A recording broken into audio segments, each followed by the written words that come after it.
Oi, gente, vamos falar hoje sobre os meios de comunicação do passado e os meios de comunicação do presente. Vamos lá.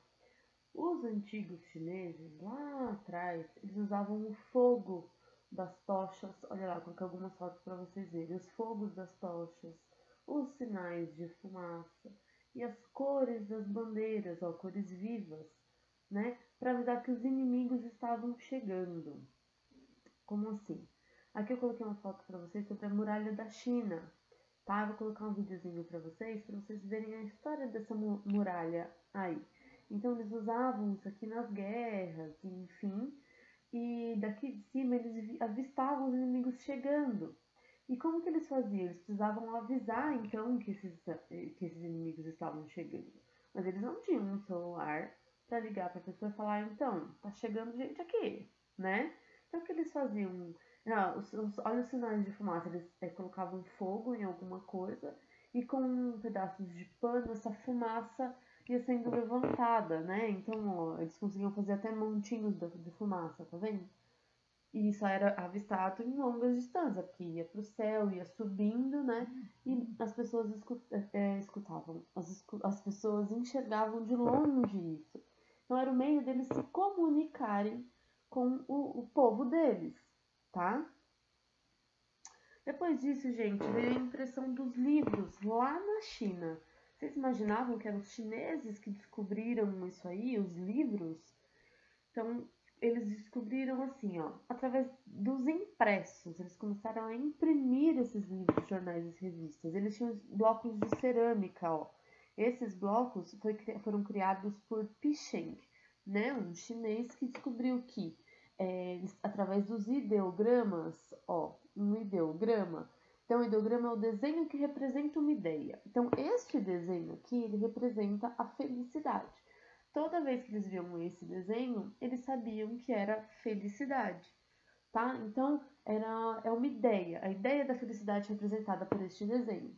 E aí eram vários bloquinhos, aqui tem um bloquinho só, tá vendo? Eles imprimiam este desenho em cada bloquinho desse. E aí eles iam juntando os bloquinhos. E isso formava as frases, né, os textos. E aí, então, juntando, formavam as páginas, foram tornando, então, criando os livros, os jornais e as revistas a partir disso aí, dos impressos, né? Esse impresso é chamado até hoje, na verdade, né? E a gente vai ver conforme a aula for correndo. Em 1440, o alemão Gutenberg ele conseguiu produzir letras em chumbo, que foi chamado então tipos móveis de imprensa. Como assim? O Gutenberg ele conseguiu chumbo é um metal, só que é um metal pesado. Só que com esse metal ele conseguia transportar, móvel, certo? Então ele levava de um lugar a outro. Então ele começou a imprimir essas letras, a prensar essas letras, né, no chumbo e a partir daí ele conseguia levar para outros lugares esse impresso, né? Então vários livros então começaram a ser feitos, né, de uma só vez, possibilitando que mais pessoas pudessem ler esses livros. O que acontecia era o seguinte: quando eles imprimiam um livro, quando eles produziam um livro, esse livro era muito caro, porque era uma unidade só, era único, né? Era raro esse livro. E eles ficavam guardados lá junto com... Ai, gente, eu esqueci o nome, peraí. Eles, nos monastérios, lá com os padres, com os religiosos, nessas bibliotecas, tá? Então, eles eram guardados lá, esses livros. Então, esses religiosos eram os que tinham acesso. Então, a informação era restrita, né, a poucas pessoas. Conforme esses livros puderam ser transmitidos para muitos e muitos lugares, né, e imprimir mais livros de uma vez só, o custo desses livros foram diminuindo. Então, eles começaram a ser mais acessíveis às outras pessoas. Outras pessoas foram comprando, mais pessoas foram comprando, e aí então facilitou a informação, a distribuição de informação. O primeiro livro impresso na oficina de Gutenberg foi a Bíblia, né? Um livro muito, muito antigo aí, certo? imprensa chegou ao Brasil? Foi em 1808, quando o príncipe português Dom João, lá de Portugal, ele veio morar aqui no Brasil, se estabeleceu aqui, no Rio de Janeiro, na cidade do Rio de Janeiro. E ele trouxe com ele a imprensa. Ele criou então o primeiro jornal brasileiro, chamado A Gazeta do Rio de Janeiro. Os jornais, os livros e as revistas começaram a circular então pelo país, né? Então facilitou aí, ele trouxe para cá, já tinha alguns conhecimentos sobre esses impressos, agora não eram mais em chumbo, olha lá, a gente tem agora papel. Então aqui a gente tem a primeira história em quadrinho, né? Foi o primeiro impresso destinado a crianças, né? As histórias em quadrinhos, a gente falou dela já, né? E foi o Tico Tico, foi criado em 1905, né? Então tinham as histórias em quadrinhos para as crianças.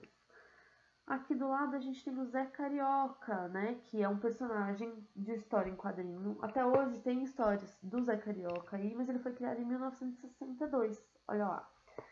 E aí um mais novo, ó, a Turma da Mônica, esse exemplar foi criado, foi impresso em 2009, da Turma da Mônica jovem, olha aí, né? Então a Turma da Mônica também foi evoluindo, antes eles eram crianças e agora eles são jovens. Então só da gente reparar a imagem deles, né, a impressão, o tipo de desenho de cada um deles, a gente percebe a evolução disso tudo, não é mesmo? Veio então, gente, depois desses impressos, veio o rádio. Em 1897, o italiano Guglielmo Marconi, ele patenteou a descoberta do rádio. Então ele foi lá e registrou o rádio como ideia, né, dele, como criação dele. Gente, nunca é uma pessoa só que descobre alguma coisa. Normalmente é uma equipe, são várias pessoas trabalhando juntos, eles trabalham juntos naquilo, e aí então é possível essa descoberta e tudo mais, tá? Mas foi atribuído a esse cara, ao Guglielmo Marconi, a descoberta do rádio. Nos Estados Unidos, lá nos Estados Unidos, eles transmitiram a primeira vez um programa regular de rádio. Então, por exemplo, era semanal, ou era diário, ou era mensal. Enfim, eles tinham essa regularidade na transmissão dos programas do rádio. No Brasil, em 1923, foi fundada a Rádio Sociedade, lá no Rio de Janeiro, por Roquete Pinto. Foi esse cara, Roquete Pinto, que trouxe para cá o rádio, trouxe para o Brasil o rádio, né? O rádio, logo no começo, quando ele veio para cá, ele tinha as óperas, né? Então eram músicas, óperas são músicas, são espetáculos cantados, né? E era apresentado nesse rádio. E programas educativos, voltados para a educação. A partir de 1930, começaram a ser feitas propagandas nessas atrações que tinham na rádio. Então, como assim propaganda? Quando a gente assiste televisão hoje, não tem os comerciais? Nos comerciais não aparece a propaganda da margarina, propaganda do sabão em pó, propaganda do celular, não aparece. Então, isso daí, essas propagandas começaram a divulgar produtos. Essa divulgação de produtos fazia com que a rádio ganhasse dinheiro. Então, por exemplo, quem criou lá a margarina quer vender a margarina, certo? Então ele vai lá no rádio, falou assim, eu preciso que vocês façam a propaganda, falem da margarina aí no programa de vocês. E aí a rádio recebia um dinheiro para isso acontecer. Com esse dinheiro, o que acontecia? Eles passaram a investir nos programas de rádio, eles foram crescendo, evoluindo, descobriram novas formas de se produzir aquele conteúdo, né? E com isso, os programas foram avançando, tá? Existiu uma época de ouro da rádio aqui no Brasil, que foi de 1940 até 1950, que foi quando os programas passaram a ser transmitidos ao vivo. Então, na mesma hora que eles estavam fazendo o programa lá, eu estava escutando aqui na minha casa, por exemplo, certo? Tá? Os programas ao vivo. A gente tem programas ao vivo até hoje, certo? Tá? Essa foto aí, gente, é da Ângela Maria, uma artista muito grande e muito querida pelo público nessa época, tá? Depois perguntem para os vovôs e para as vovós se eles conhecem a Ângela Maria e eles vão contar um pouquinho dela para vocês. Ela foi considerada a rainha do rádio, de tão admirada que ela era, tá? Ela era uma artista muito boa, muito querida pelo público. Vem então, gente, a televisão. Em 1950, a televisão estreou no Brasil, com a TV Tupi, era a emissora de TV, a primeira, né? Aqui em São Paulo, a TV Tupi. Antigamente, ela era preto e branco, então a gente tinha televisão, mas ela era em preto e branco, né? Todas as transmissões ocorriam só em preto e branco. Em 1972, ocorreu a primeira transmissão em cores, feita pela TV Difusora, lá em Porto Alegre, né? E essa primeira transmissão, né? A primeira vez que as pessoas viram a TV colorida, né? Foi uma transmissão da Festa da Uva, lá no Sul também. Certo? Depois disso, gente, depois que a TV começou a transmitir cores, ela foi evoluindo muito e aí surgiu uma emissora que se destacou aí, tá? Que foi a Rede Globo, a que a gente conhece até hoje, né? Se a gente liga a televisão, a gente tem lá a Rede Globo. Ela foi fundada pelo jornalista Roberto Marinho. Então, e ela se destacou pelas transmissões ao vivo pelo mundo todo. Então, ela foi a primeira que conseguiu fazer com que a gente soubesse o que estava acontecendo agora lá nos Estados Unidos, por exemplo. Lá em Portugal, lá na Itália, enfim. Em todas as regiões do mundo, eles conseguiam fazer transmissões ao vivo, tá? Isso foi muito importante, gente. Então, é um marco, na verdade, né? Da transmissão, da evolução, da comunicação, tá? As novelas, então a área de entretenimento também era muito grande. Então, as novelas eram grandes produções. São até hoje, na verdade, mas naquela época tudo isso era difícil, né? E eles conseguiam fazer. Então tinham muitas pessoas trabalhando, muitos artistas, né? Os atores, mas tinham por trás disso quem montava o cenário, tinha os cabeleireiros, os maquiadores, os figurinistas, os eletricistas, enfim, muita gente trabalhava para a construção dessas novelas, né? Então, produções muito grandes. E pelos filmes. Antes a gente só assistia um filme se a gente fosse lá no cinema. Aí eles passaram, então, a transmitir os filmes na TV também, né? Então ele conseguiu trazer o filme pra gente, assim, né? Aí um filme que eles trouxeram, né? Um dos primeiros filmes foi o Superman. Conhecido até hoje, né, gente? Todo mundo aí sabe a história do Super-Homem. Então foi um dos filmes que só tinha no cinema e passou a ser transmitido pela TV, pela Rede Globo, tá? Em primeiro lugar. Conforme os anos foram se passando, né, gente, outras emissoras foram sendo criadas e hoje a gente tem várias opções de TVs, né, de emissoras para assistir. Tem toda essa evolução, né, gente, trouxe muita coisa pra gente. A gente tem essa comunicação é muito importante. Essa comunicação liga pessoas, liga informação, liga culturas. E isso é muito rico. Vem então, gente, a internet, que é o que a gente vive hoje, né? A internet. A internet ela trouxe um mundo instantâneo. Então, se ao vivo a gente conseguia saber o que estava acontecendo lá do outro lado do mundo, a internet agora é a qualquer hora, a qualquer momento, é instantâneo, nesse instante, né? Então, as pessoas elas estão ligadas ao redor do mundo pela transmissão em rede. A internet é uma expressão americana, né? Que é internet. Net é rede e inter é entre redes, né?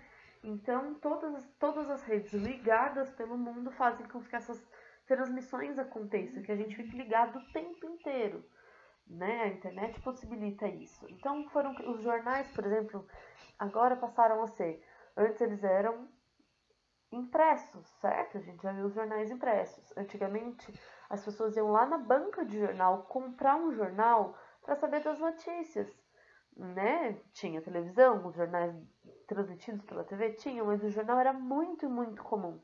Então, a gente ia lá, comprava na banca, chegava em casa e lia o jornal, né?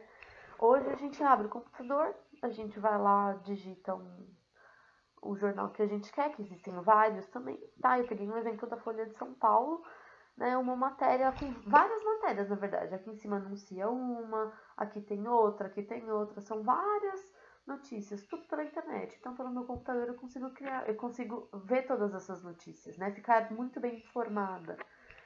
A gente consegue visitar os museus, olha lá. O MASP tem muitas obras, muitas exposições muito importantes, né? O Museu de Arte. E agora eles criaram um MASP em casa. Se vocês entrarem no site do MASP, que é esse que eu coloquei aqui embaixo, vocês conseguem visualizar as exposições deles pela internet, né? Eles têm inclusive lives, essas lives estão muito famosas agora nessa época de pandemia, né? As lives das exposições, contando história, mostrando as obras, isso é muito legal, né? O Google, qualquer dúvida que a gente tem, a gente vai lá e pesquisa no Google, não é? Não é mesmo? A gente vai lá, digita qualquer coisa e o Google dá uma resposta pra gente. O que a gente tem que tomar cuidado é que nem todo lugar que a gente... não é toda a informação que a gente acha no Google que é confiável, não é mesmo? Mas isso é um papo para outro dia. Vamos lá. Veio o celular então, gente. Olha este cara com este trambolho aí na mão, no ouvido, gente. Esse foi o primeiro celular. Ele foi criado em 1973. Ele pesava 1 quilo e a bateria durava 20 minutos, gente. Ou seja, depois vocês vão lá na cozinha e pegam um pacote de feijão de 1 quilo. Acho que o feijão de 1 quilo. Vão lá. Ou qualquer coisa de 1 quilo que vocês tenham na cozinha. E coloca no ouvido aí pra vocês saberem como que é. 1 quilo, gente, era muito pesado. Hoje os celulares que a gente usa não pesam nada. A gente anda com ele até no bolso, não é? Muito leve. Então, gente, o avanço da tecnologia, os estudos, né, as coisas avançando, evoluindo, trazem tudo isso pra gente. Benefícios também, né, gente? Isso trouxe benefício pra gente. E essa bateria de 20 minutos que ele tinha aí, ó, não durava nada, né, gente? Como que só em 20 minutos a gente ficava com o celular? E aí tinha que carregar esse trambolho todo o dia inteiro descarregado. Já pensou se a gente trabalha na rua? Né? Hoje a gente tem celulares até dobráveis, foi que eu coloquei a foto pra vocês. Celulares dobráveis. Isso é novo, né? É muito novo, né, gente? Até pra mim agora, aqui, bem novo, não é mesmo? Um celular que a gente dobra no meio, olha que legal, né? E a importância da imprensa, gente? A importância da comunicação, principalmente, né? Então, os meios de comunicação, eles apareceram pela necessidade do contato a longas distâncias, principalmente. Nós vimos lá os chineses, lá na muralha da China, certo? Nas guerras e tudo mais, que levantavam bandeiras, que faziam sinais de fogo, enfim. A tecnologia, ela vai evoluindo e ela vai criando novas e incríveis possibilidades. Como sabermos dos acontecimentos em tempo real, conhecer e conversar com as pessoas em lugares diferentes do mundo, entre outras coisas. E ela trouxe aproximação, certo? Então, gente, a transmissão de informação, a gente saber o que está acontecendo lá do outro lado do mundo, a gente poder falar com pessoas que moram em outros países, isso é incrível, né? A gente conhece outras culturas, a gente consegue viajar o mundo através da internet. Isso é muito legal. A gente tem que aprender, na verdade, a usar isso para o nosso bem, para o nosso benefício. Eu coloquei uma foto aí de uma chamada de vídeo, né? Pelo celular, a pessoa está falando com outras 4 ao mesmo tempo. Se a gente for pensar em toda essa história, como era antigamente, toda essa evolução, olha como isso é incrível, né?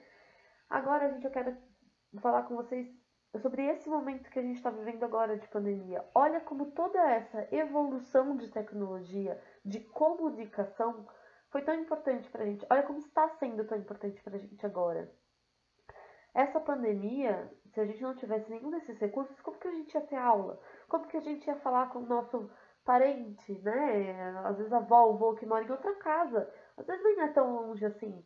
Mas que a gente agora está restrito, né? Esse acesso às pessoas, né? A gente ver as pessoas pessoalmente. Olha como tudo isso é importante. Os livros, a gente consegue acesso a livros. Enfim, tudo isso. Quero que vocês pensem um pouco nessa situação de pandemia e dessa evolução da comunicação, né? Que está sendo muito, muito importante pra gente, principalmente nos dias de hoje. Certo? Então, beijo, gente. Tchau, tchau.